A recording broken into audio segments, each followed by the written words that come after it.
far not working. Let's just continue until it shows up. There we go.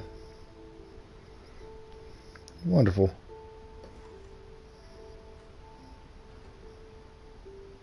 There we go. Okay, audio's coming through clear. Visual's pretty good. Alright. Welcome to the live stream of What Remains of Edith Finch. Live stream Blindthrough Part 2. We're back where we left off with, what was that again? Gregory, yeah. I believe that's what his name was. Kid basically just, drowned to death. Anyway. Yeah, there's that part.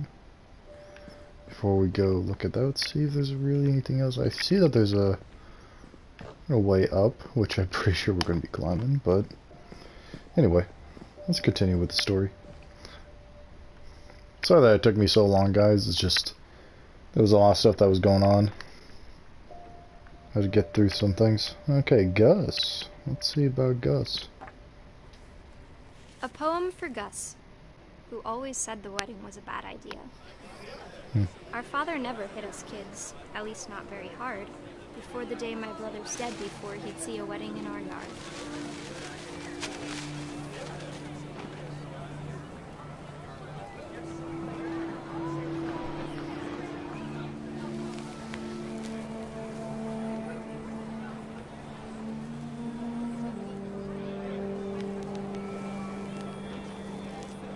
Father made him come, of course, but Gus stood far apart, just flew his kite and bottled up the storm inside his heart.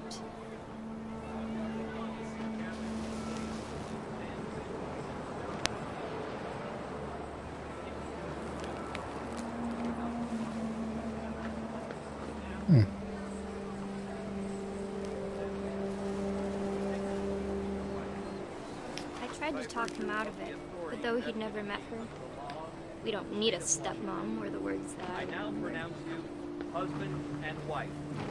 You may kiss the bride.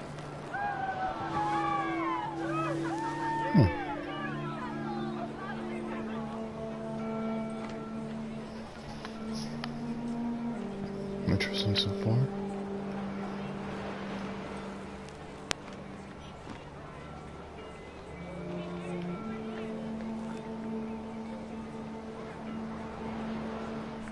There's like something else over here.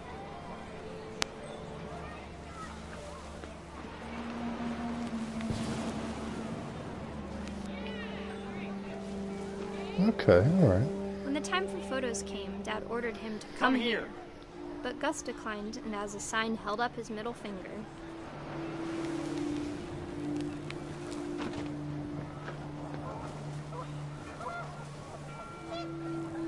Wind picked up, and panicked geese appeared and quickly went.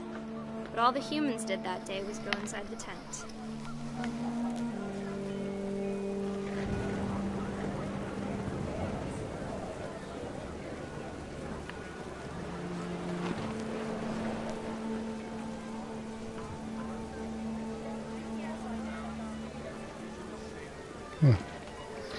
Interesting.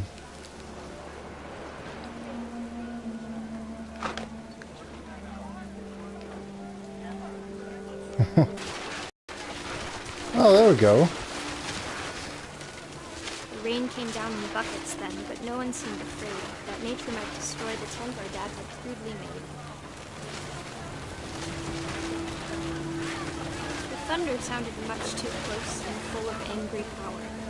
But all my father said was, "Make the music louder."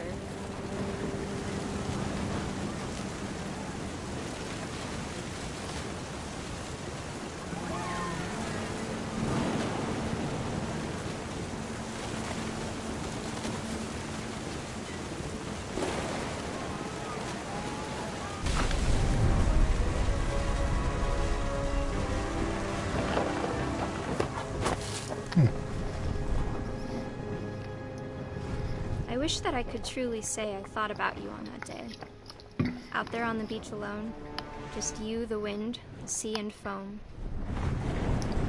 But I didn't. Until we found you.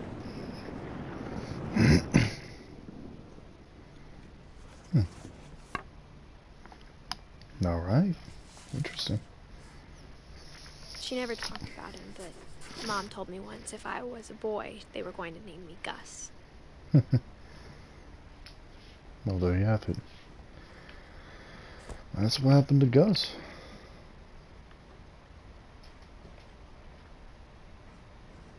Now, where was I supposed to go next? So we came from there. Memory serves. Ah, look, there's a pole which we can't climb. All right. My mom moved up to the loft after her brothers died. At the time, it was as far away as she could get. Why would you do this while pregnant, though? That's as much as this might be interesting to figure out the whole thing, but let's see. Okay. Let's take a look at the first object. Religion was another thing my mom never talked about, but I think it helped her a lot after her dad died. I bet. Yeah, that was the guy that got like bucked off, right? Again, no pun intended, but She spent a summer building houses in Calcutta, where she met my dad, Sanjay. okay. Anything else we can look at? I sort of want to do this just for fun. Now I have to climb back up. Sorry, just had to do it. There we go. Again.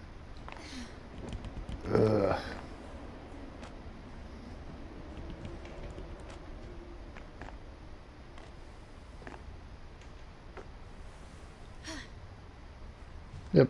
Alright. My mom moved to India a week after graduation and got a job teaching English. Lewis was born a year later. Nice.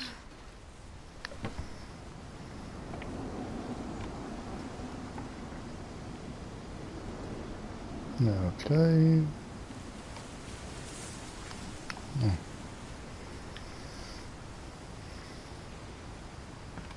When my dad died, I don't think Mom knew where else to go. I'm sure Edie was happy to have her back. Milton, Edith. Wait. Edith is us. We're playing as Edith. So, Milton's the one before that, and Lewis? Okay, so the top three on the tree. Okay. Basil, sage, thyme, mint. I like mint. And to see It's kids nice. in the house again. Oh, okay. Alright. Wait, hold on a second. So, the first person that we know about was talked about was Edie, but we don't know why. Then I think we got Odin first, then Walter, Sam, Calvin, Barbara. I don't really remember Molly. Molly was the one where she was really into the whole entire monster thing. That weird episode where we were a cat and then became a sea creature. So interesting how The this house is had to like. get a little bigger, but Edie was used to that. Yeah. So we basically just sort of went from the bottom to the top, basically. And for a while, things were good. Almost normal. Usually how it works. There's always a settle point. Okay. But There's it usually passed. calm. Yeah, there's usually calm before the storm. Let's see, anything. Her laptop's still here. And then you can see a picture. family. What's this? Okay. Ah, someone was a raider, hey? What does this say? Wait, what? What does that say?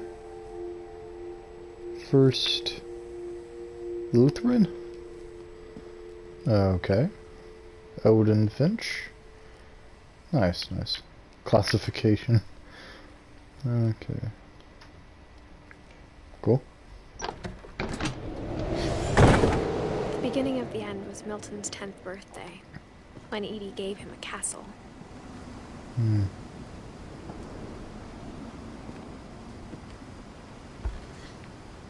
After Milton disappeared, the only thing he left behind was a room full of paintings. Looks nice though. Doesn't even have a date on it. So he lived until 2003? 1992. Yeah, let's look around before we actually like barge in on there. Okay. Like just like look at the view. And all that stuff is just really nice. Okay.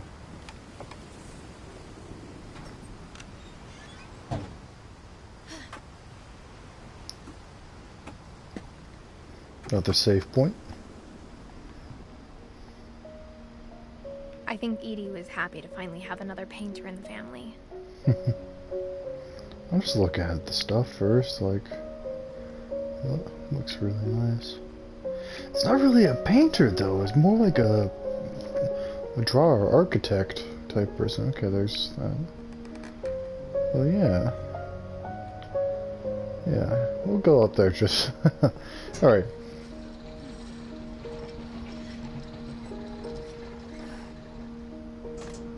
Hey, look at that.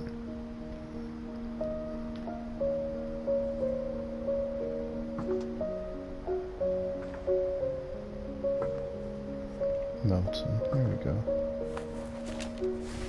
Milton Finch in The Magic Paintbrush. Magic paintbrush. Here we go.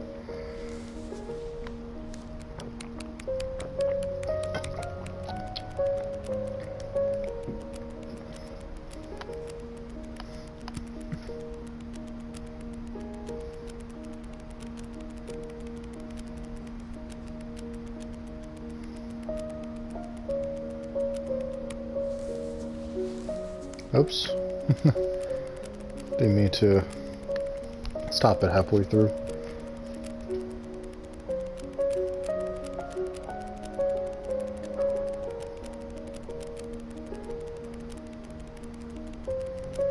Okay.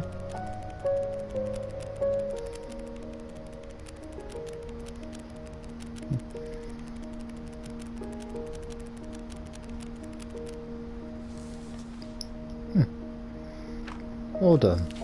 Very well done. I was 4 when Milton disappeared.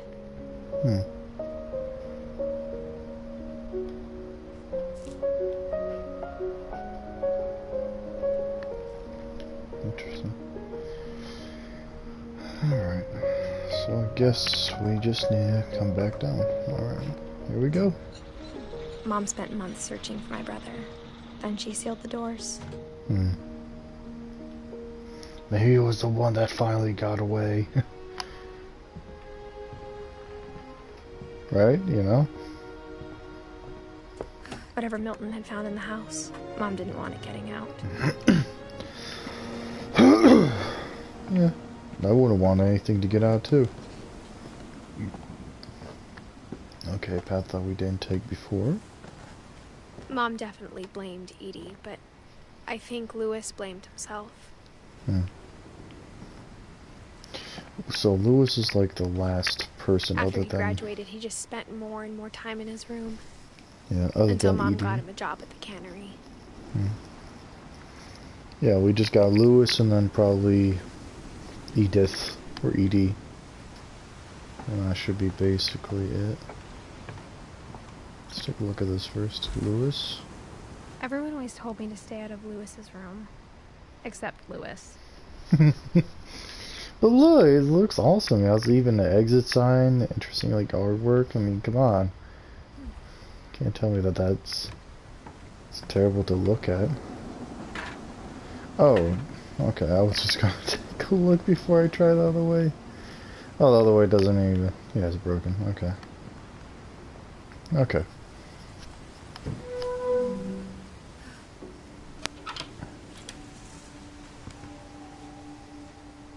Oh, he's bong.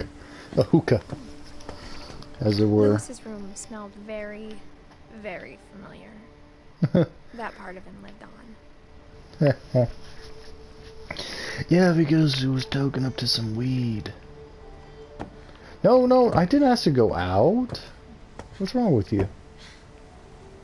Go back in there. We gotta learn his story.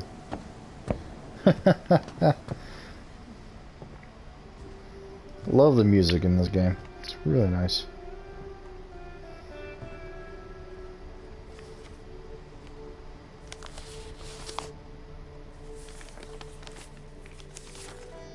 Dear Mrs. Finch, as Lewis's psychiatrist, I can understand your desire for an explanation. As I see it, the trouble began in January, shortly after we convinced your son to seek treatment for substance abuse. Oh, no. Newly sober, I believe Lewis first noticed the monotony of his daily life.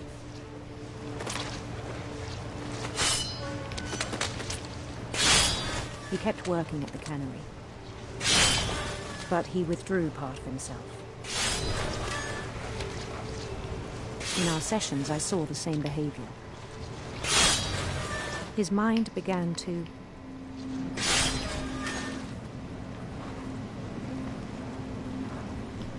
What does his mind begin to? Huh?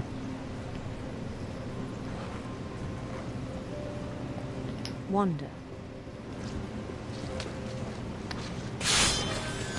I asked him to describe it. He said he started small.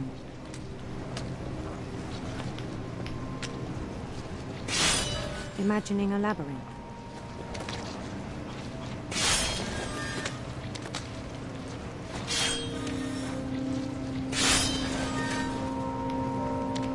God, try and do Feel his way about. two things at once, man.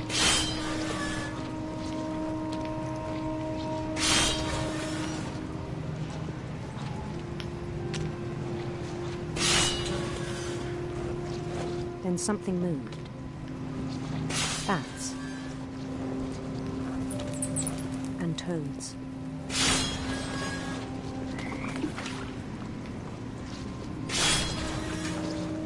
And things that have not names. He knew it was all in his head.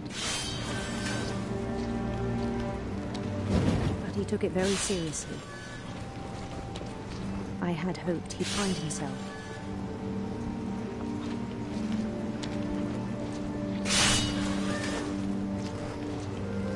God, why do I have to do both these at the same time? But he found something more. I worried about him then. Daydreaming at the cannery.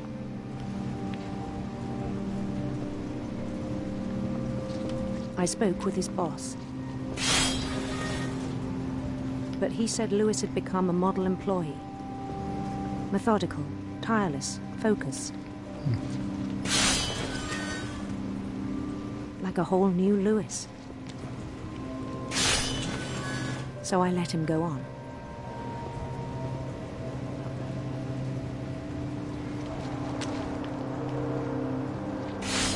I even encouraged him. It seemed very promising at first. He told me he'd made a new friend.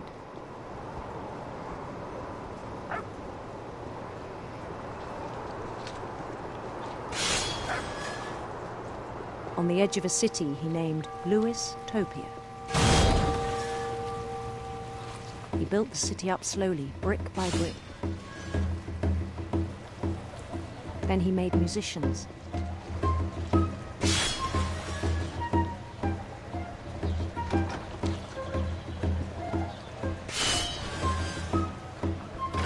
some songs for them to play. He talked about starting a band. And he was always humming something. Every day his imagination grew stronger.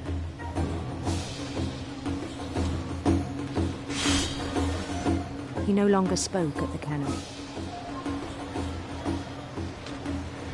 But his chopping was as reliable as ever. Then one day it struck him that all the cheering crowds, even the stones under his feet, were all in his imagination. So he could do whatever he wished.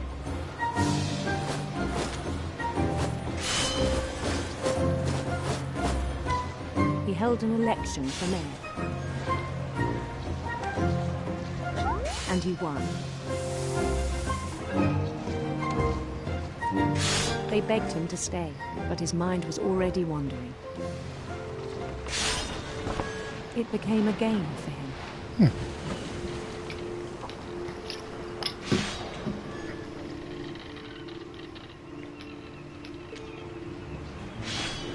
He'd conquer a city, then immediately push on. New Louisville.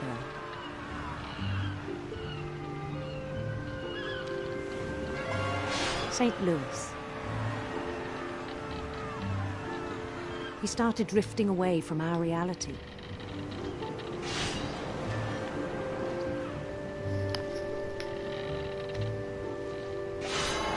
Minneapolis. Until one day he forgot to go home from the cannery. Even as his mother pleaded with him, part of Louis kept sailing on.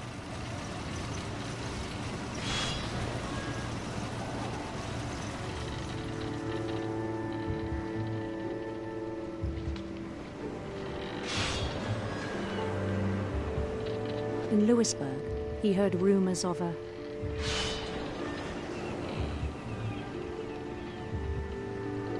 handsome queen. I'm going to replay this chapter, that's for sure.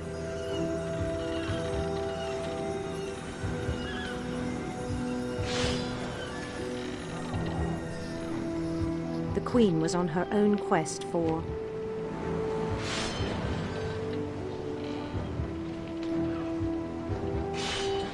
sinister serpents.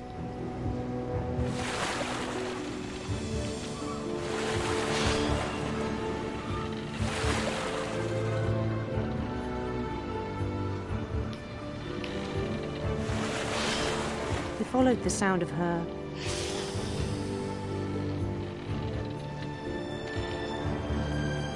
silver harp.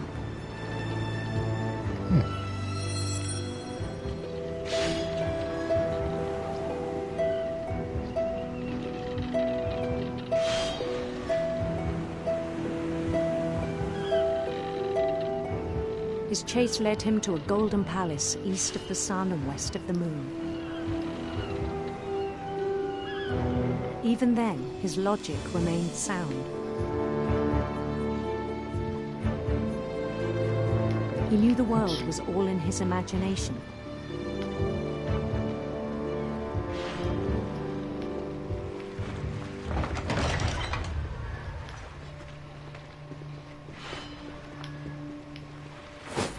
But he was so proud of having created it.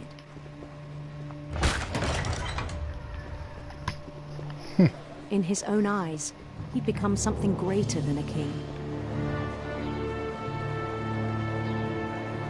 Well, had to do the loading. For someone who'd never known success in the real world, I think it was overwhelming. And then it struck him that the real Louis was not the one chopping salmon, but the one climbing the steps of a golden palace.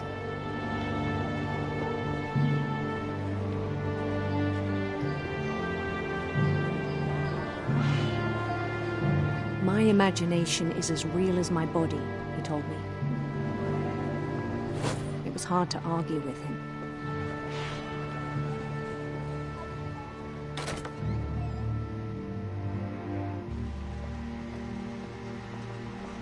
I don't see any more fish, guys. Don't see any more fish. He's completely in his delusion. God dang. He began to forget the world we know. Okay, anyway, before that. See? Pictures of Milton's? No, not Milton's. Got the names already. Gosh darn. I think it pained him to remember Lewis, the cannery worker.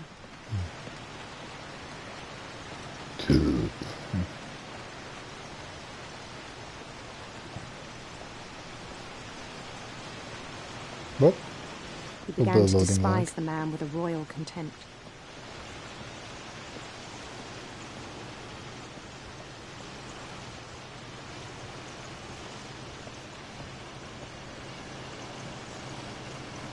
I still thought I could save him.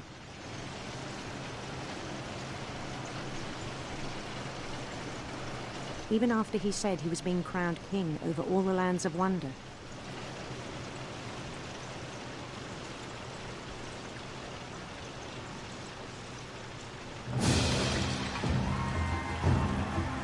The palace would be packed with his companions.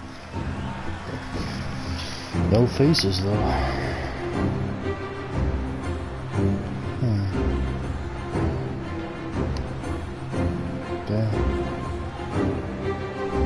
Including the wise Calico who'd insisted on advising him.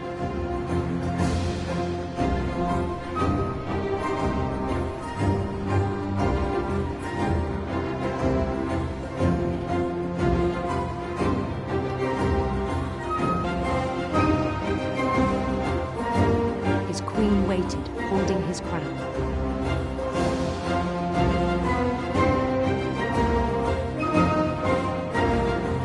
There was only one thing left to do.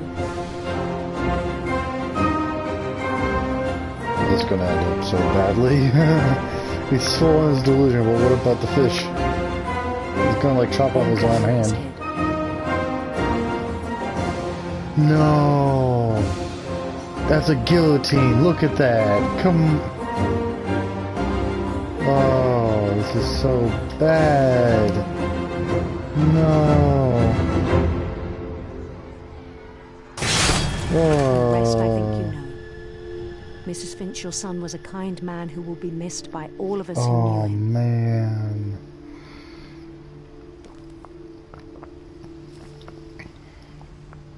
Jesus. That's horrible. That's horrifying. My brother was really cool. I wish you could have met him. Yeah, but getting sliced down by a guillotine. Yeesh. Ay, ay, ay. That's... Ugh, man. That's not a way you want to go. Even if he was in his own delusion. Oh, jeez. Yep. Yep, that's a Dewey. Dang. Lewis and I spent a lot of time playing games together, but he was surprisingly bad at them. He died a lot. Yeah, well. Whew. Guillotine, though. Jeez. I don't know, man. It's just weird to me. Like, guillotine. Oh. Yeah, because he went right. He must have just, like, sat his head right on the chopping block. On the way back for, like, from the Lewis's fish. funeral, my mom told me to start packing. She waited until the day before we left to tell Edie.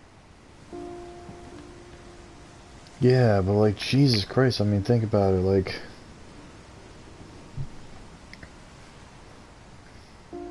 I'm not sure if she wanted to make it easier or harder.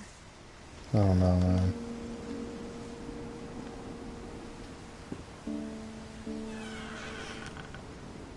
I wish we'd stayed. Yeah, you say that now, but the beginning you talked about But how... I understand why we left. Yeah, you were talking about how you were afraid of the darn thing, so... Darn place. So I don't know. I don't know.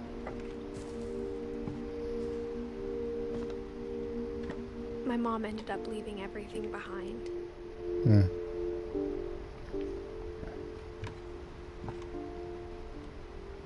Yep. What's it say? Again, more of the same book. Recurring again and again. What happened that night had been coming for a long time. Edith. Maybe it should have come sooner. So it's Edith, so it's us. But we still don't know really anything about Edie. We got most of everyone so far.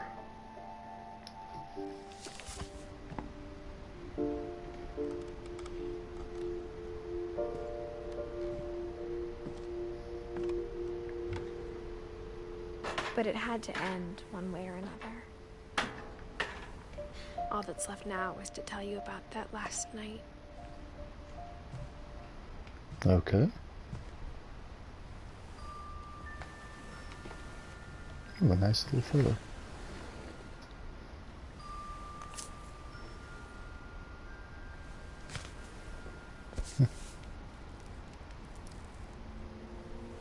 That whole last day, Edie just watched us pack and didn't say a word. Until supper, when she raised her glass and said, "To our final night. About alcohol.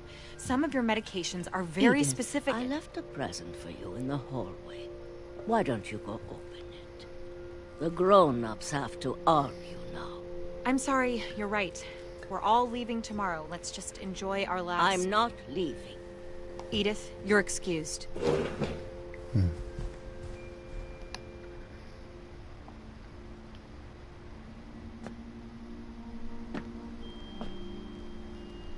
the power had been shut off that morning, but Edie always had plenty of candles.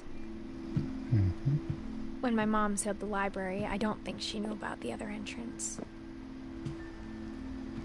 Or that Edie had a key to it.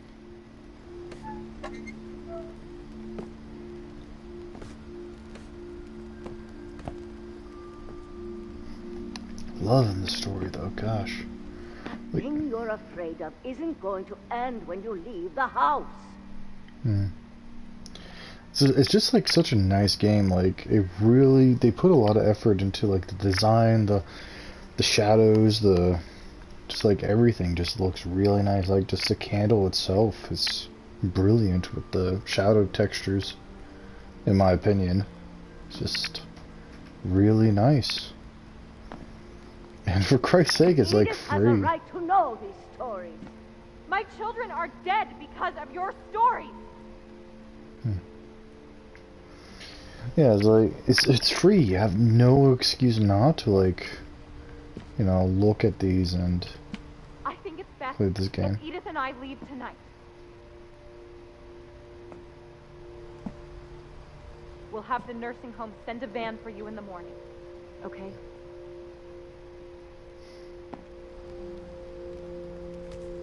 History of the Finches.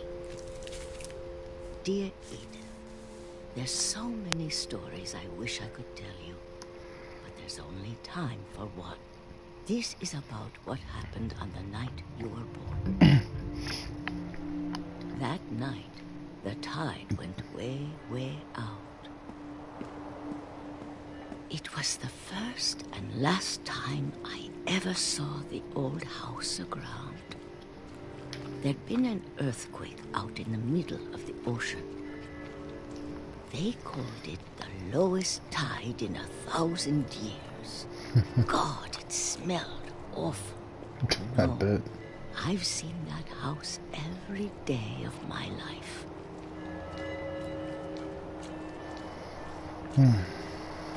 But I never thought I'd go back to it. When the fog rolled in, I lost my way.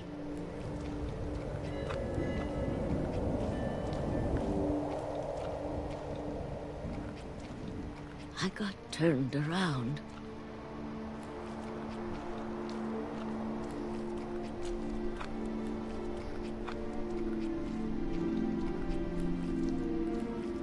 For a while, I wandered.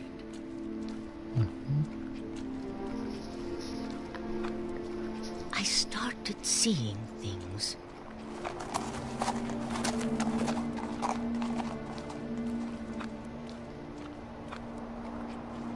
guess we would go in a straight line, as far as Things I'm I'd concerned. forgotten had ever existed.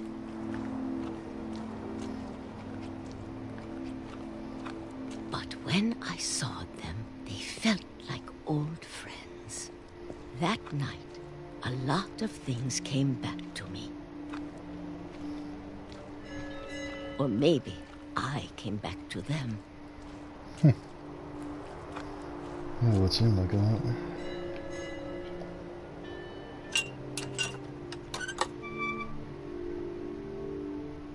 Things I can't explain, but that I need you to try and... Edith, what are you doing in here? It's mine. Edith! Mom, you're gonna rip it. Let go. Yep. I kicked and screamed. Yeah. Mom dragged me to the car.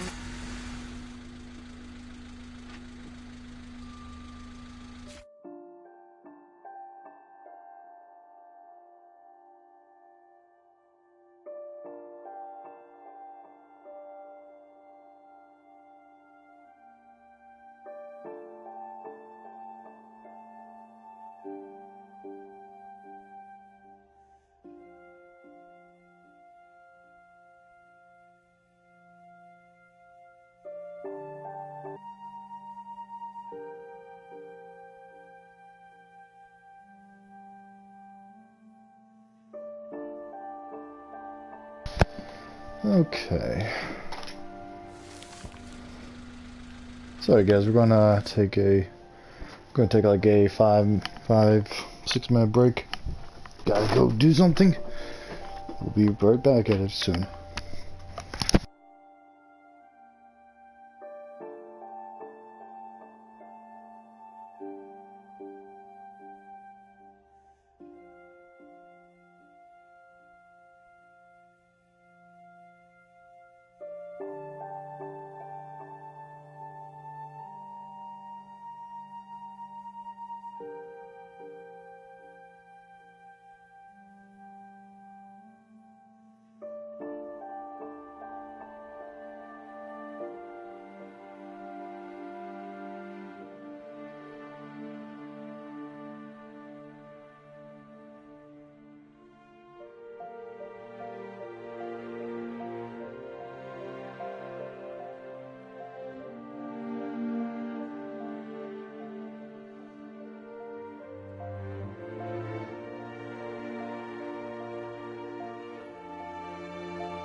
And we are back. Sorry for the took so long, but had to move some cars. Alright. I never saw Great Grandma Edie again. Yeah. There we go. The next morning, the van came to pick her up, but she was already gone. After that, we moved around a lot. Right.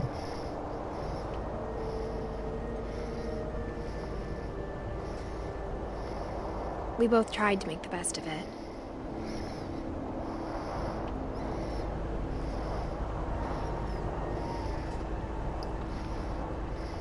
A few years went by.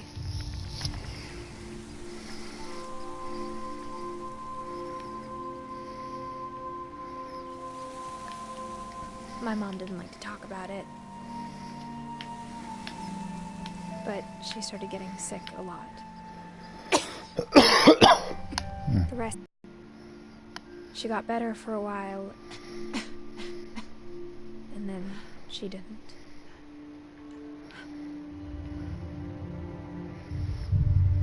And then I was alone. The last Finch left alive.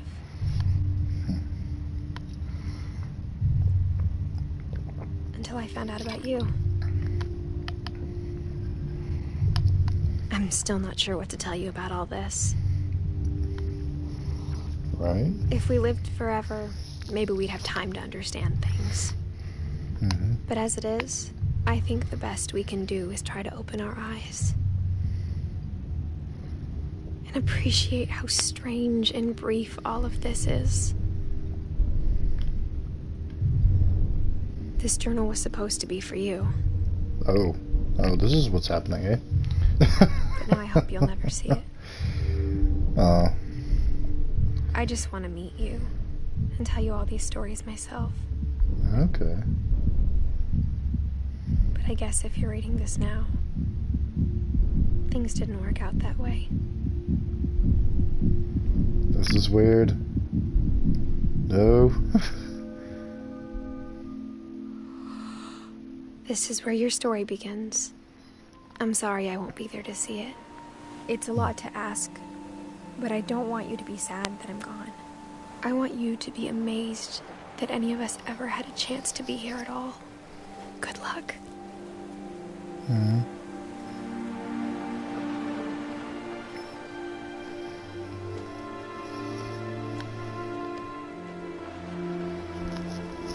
Oh, damn. Ain't that a bitch?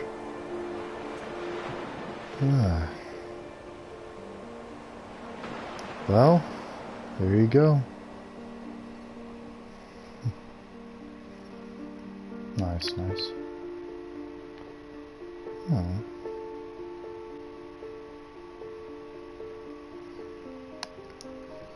Yeah, we're gonna let the credits run because they deserve recognition for all the work they've done. Beautiful music and all that stuff.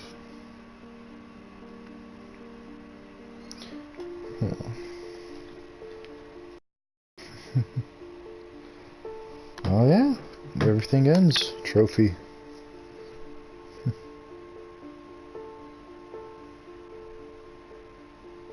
Oh yeah, oh wow. The trophy's actually like completely black out a good portion of the thing. Sorry about that.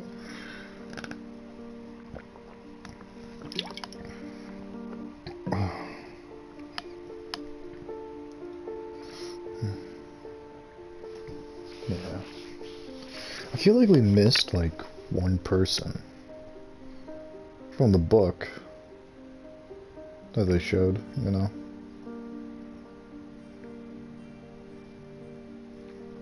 Could be just me. Could be overthinking it, but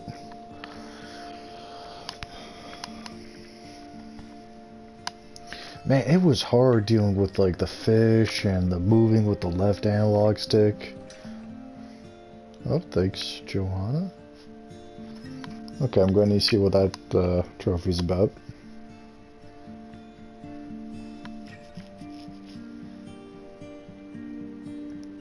Gaston Gregory.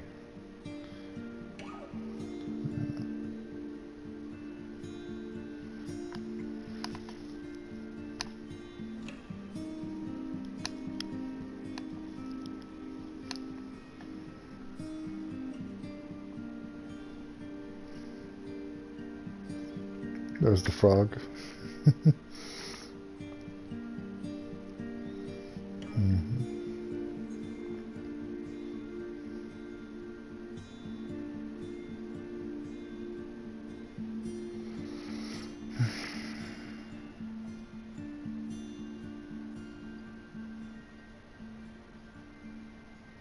Only on the creds does it finally decide wants to sort of mellow out.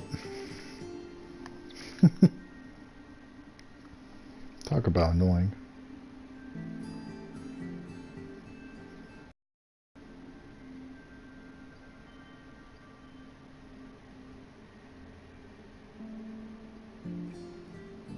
Yeah, in basically 2 parts, it was basically done. It's actually a decently short game.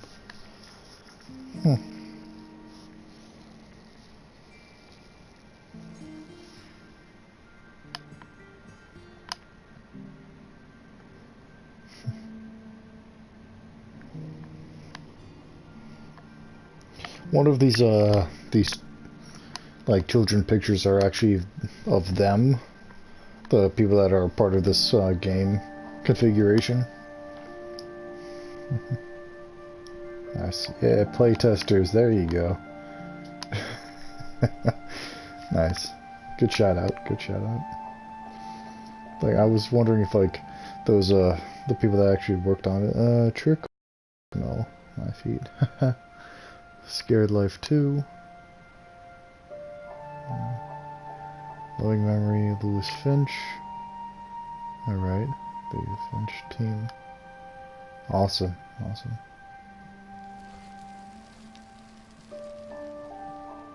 The end.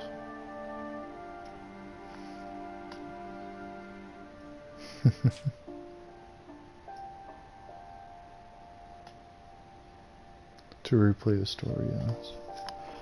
Select Edith to play. Okay. So if we decide... So there you go, like... Didn't know there was... Like, who the heck is this? So, okay. Only... You can play as Edith or you can play as Dawn. Interesting. Okay, we're going to probably cut off this time, and then we're going to see what we can do to get, like, the story of Dawn and then maybe Edith again, just to do that. But yeah, we're gonna cut it short this time. All right. Hope you guys have a good time. Lovely night. Get ready for that summer. And I'll see you guys in the next one. Don't forget to like, comment, and subscribe.